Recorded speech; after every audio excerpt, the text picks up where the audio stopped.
6 Days in Fallujah has just recently released, and if you don't know what it is, it's a highly realistic first-person tactical shooter set during the Battle of Fallujah, and it's been developed with help from more than 100 Marines and soldiers who actually served during that battle. But as a game, is it worth playing? Well, hopefully this video will let you know. So the game is a 4-player co-op shooter, but you can play solo or just with one extra friend or two. You don't need a pre-made party, you can matchmake to get some randoms in. But one thing to take into account is that you do have an open mic at all times. And this is quite good in the game because when you get into those hectic situations in combat, your reactions will be heard by everyone around you. So if you'll get into a bad situation, it's just not going to be a silent reaction from you. And I think that really adds to the overall atmosphere and immersion in the game. But there's also a radio button that you can use. So when you are separated a bit, you can just use your radio to stay in constant communication. Now, the objectives you have in 6 Days in Fallujah are randomly chosen, and there's 4 separate main objectives available in the early access launch build with random secondary objectives.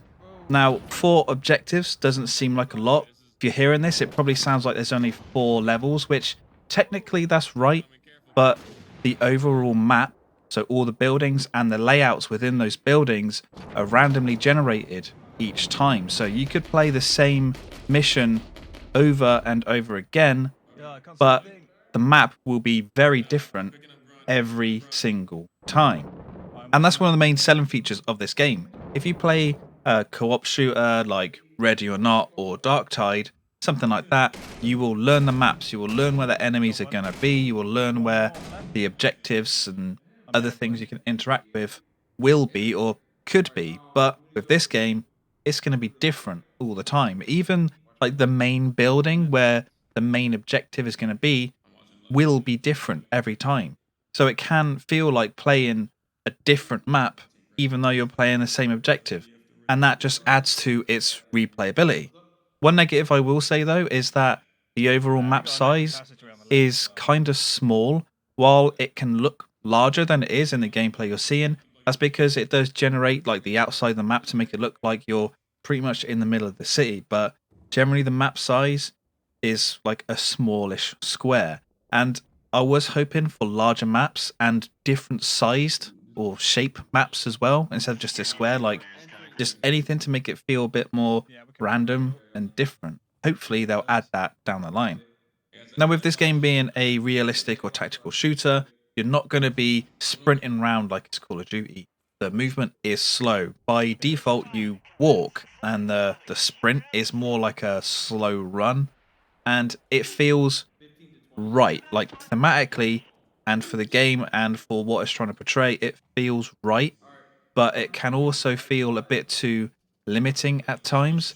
For example, vaulting when you want to vault through a window, vault over some small wall, or like a tipped over bookshelf, it feels too slow. Like it plays a really stiff, slow animation that sort of takes you out of it just a little bit. I don't think the transition from movement to this vault is fluid enough.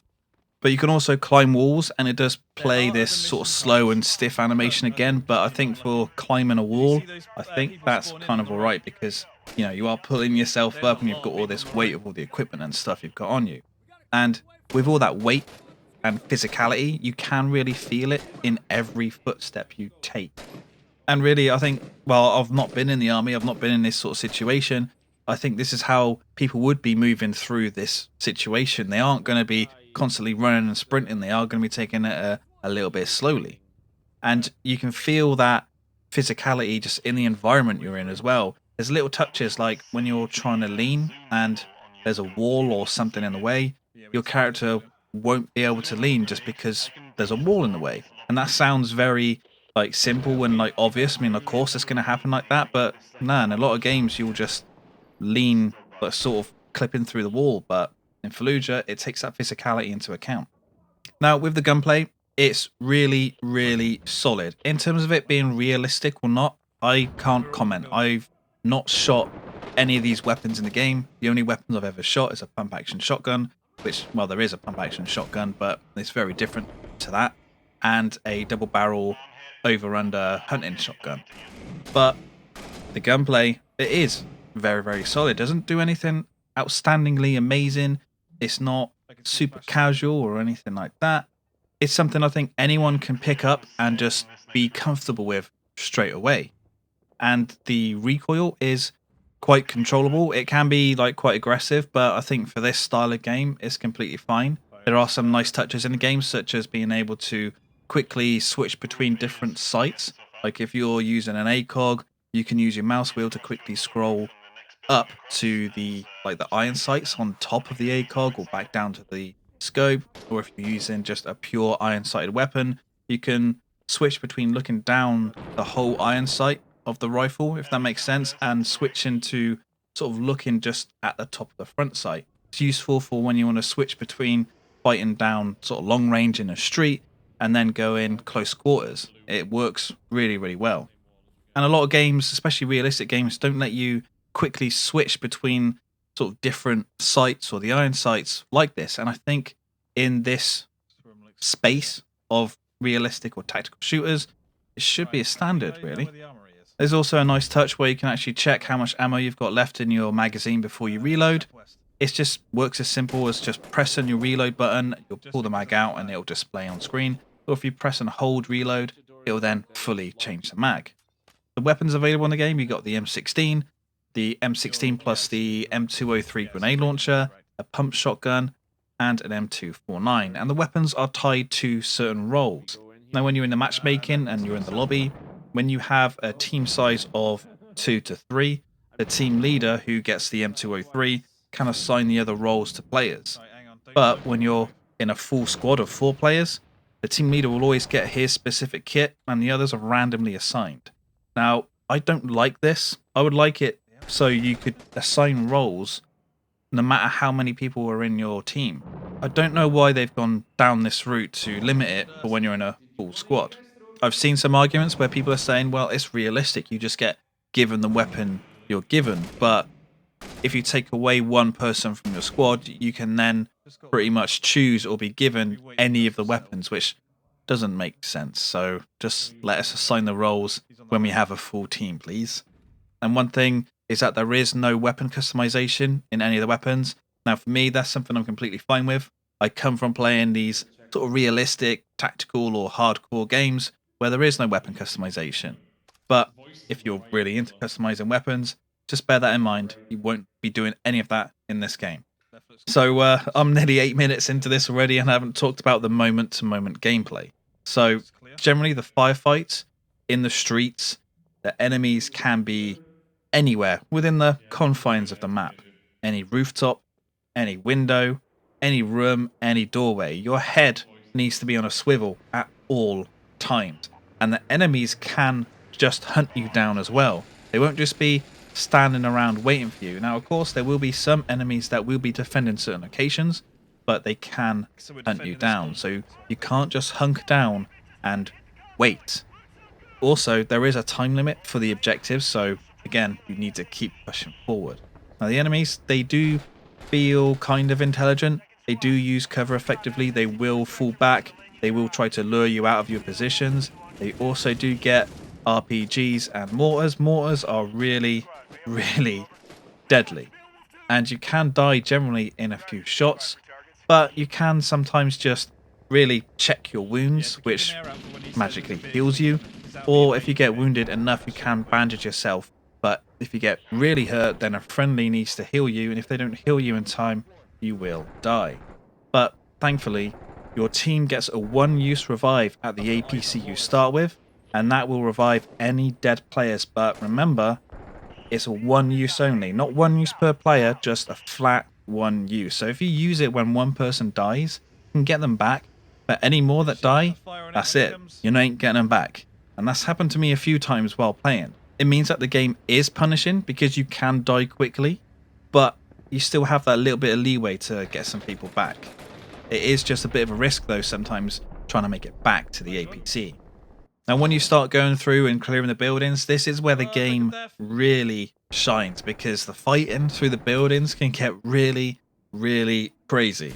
Now the audio, especially for the interiors, is amazing. But I'll get onto audio just a little bit later. But when you're creeping through the city, you'll be able to hear all the footsteps and voices of the building that you're creeping alongside. It makes you feel quite uneasy. And then when you get inside the buildings, it's really claustrophobic. And again, with the random nature of the game, you could be going up to a building that you've been in before, but the interior could be completely different. And then when you get inside with the gunfire and explosions just popping off, it can kick up like a lot of dust inside the building, blocking your view, which just really adds to that sort of claustrophobic and immersion. It's just, oh, it's so good. I haven't played a game that does interior combat as good as 6 Days in Fallujah. And when you get inside the buildings as well, you do get a flashlight because visibility can be poor sometimes. So make sure you do put your flashlight on. I think the default button is X.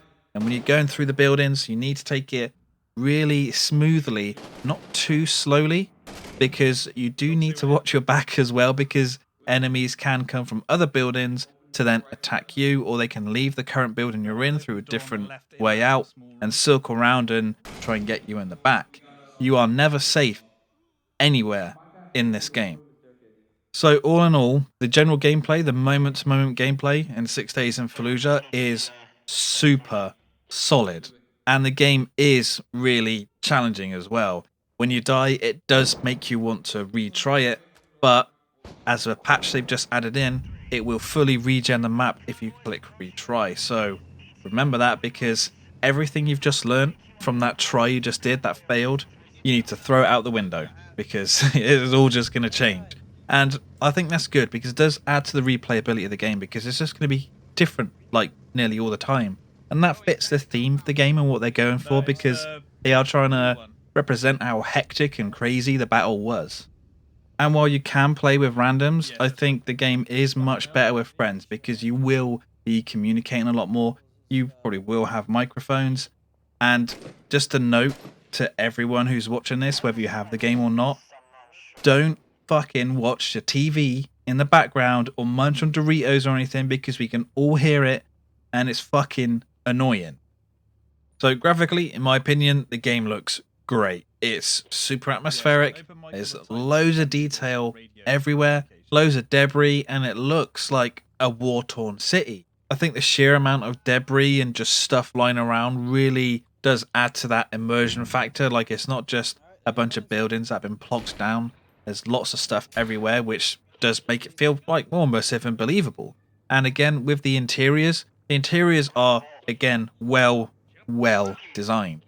They are super believable. To me, it feels like that these interiors are just what they would be like if you went into any of these buildings, and they're not just random blank interiors like they're a fake North Korean town.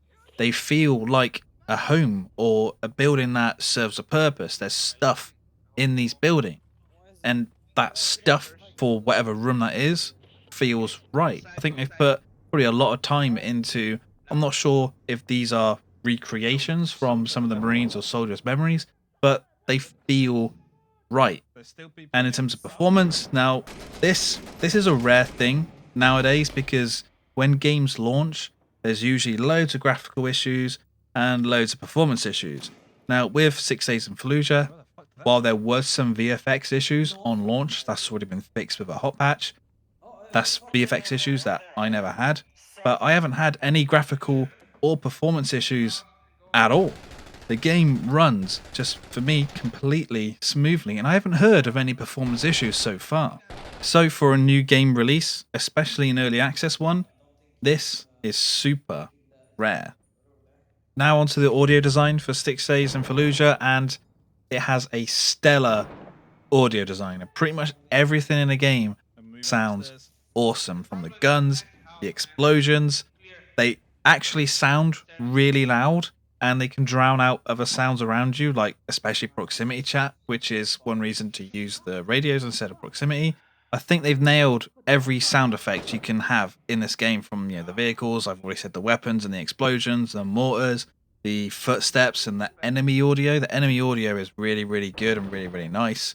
But the main thing is that when you go inside buildings to fight through them, that is when the sound design just goes up a notch. because it really, really shines. Now just listen to this. Left is a hallway, it's clear, leads to a door on the left, right? Pretty sure there's people through that door on the left. Oh! Back at death. Reloading. I'm coming up. Yeah, we're at the building where the APC is.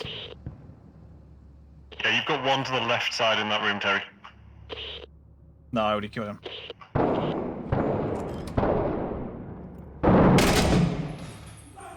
I'm just providing rooftop fire right now. Oh, I need a medic. Get to me. You good? Where are you? Oh, I see. I'm down, just in the hole. Watch out door on your left. Yeah, I killed the guy in there. Okay, nice. He shot me through the door. I didn't know there was bullet pen as well.